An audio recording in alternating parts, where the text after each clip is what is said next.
हाँ भाई चल रहे हो? हाँ भाई चल देंगे। काम क्या है? बोरी उठाना एक दिन का काम है। हाँ हाँ कर लेंगे भैया। चलो फिर बैठो। रुको जरा। रुको भैया, पहले ये बताओ खाने में नॉनवेज मिलेगा या वेज? अरे भाई वही नॉर्मल रोटी सब्जी मिलेगी यार। भैया हम मटर पनीर के साथ मिक्सी रोटी खाते हैं, और कुछ खाते नहीं है। बड़े नखरे हैं तुम लोग के यार। आओ अच्छा बैठो। अरे भैया पूरी बात तो सुनो। 3 टाइम अदरक वाली कड़क चाय, 2 बंडल 720 बीड़ी।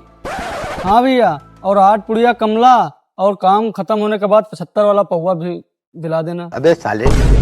साले लेबराइब चल रहे हो कि कोनो ब्याह के पर्चा बनवा रहे हो? बैठो साले। मालिक देर हो गाड़ी स्टार्ट कर। कल्लू आज बढ़िया मुर्गा बना है, चलो आज काम हो गया।